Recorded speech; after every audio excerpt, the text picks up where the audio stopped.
to the magician, Efren Gata Reyes.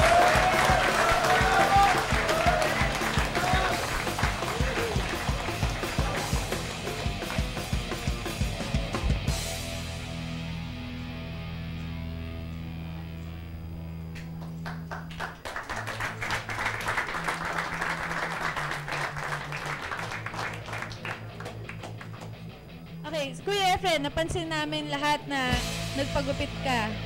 Anong ibig sabihin nun? Ako yung kahapon, malas yung mga suot ko kahapon. Kaya nagpalit na ako. Pero kung naligo pa ako, kasi na pa ako magbago. Eh kung nanalo ako kahapon, di pa ako maliligo. Okay, for all our viewers all over the world, I asked Efren because I noticed that he cut his hair. And he said that it's to be able to get rid of all the bad luck because as you all know, at the end of yesterday's competition, he was trailing by 7 racks. So he said that he cut his hair, he changed all his clothes, and he even took a bath. He said that if he was leading yesterday, then he wouldn't take a bath and just keep everything as it was yesterday. Okay, so Kuya Efren, ngayon, napansin ko sa taon na to, buenas ka. Ang dami mo na napanalo, yung World Cup, tapos sa Galveston, tapos bago yun, yung Villar Cup din, tapos ngayon, ito naman. Ano ibig sabihin niya? Nga, nabatak lang ako sa mga palaro ng natin siya din, si Manny Villar, sa mga palaro niya.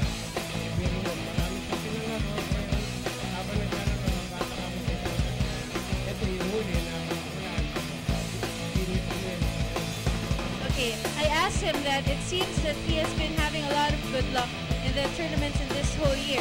Started with the Villar Cup here in the Philippines, and then we all know about his win in the World Cup of the Pool and also in the Galveston World Classic.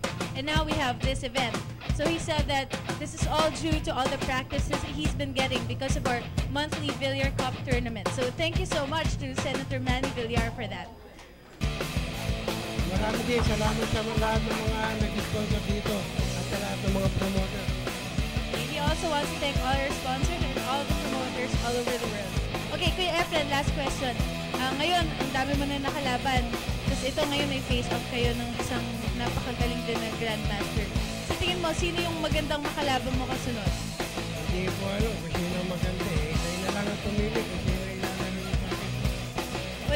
Wala kang nakikita ngayon na yung pinakamagaling sa mundo. Kung nakikitang magaling ngayon eh, lahat sila nahihirapan ako kaya hindi ko malaman kung tatalunin ko sila o hindi. Kaya kung meron man ako makakalaban, susubukan ko lang sila. Okay, ask him if he was given a choice who he would face in his next face-off.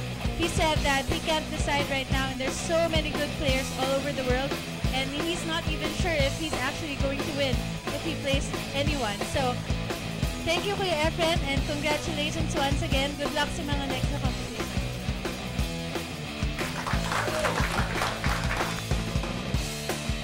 This event is brought to you by Bugsy Promotions, jbetpoker.net, and supported by the Billiards and Snooker Congress of the Philippines, the Billiard Managers and Players Association of the Philippines, Puyat Sports, Negros Billiard Stable, and Outlast Batteries.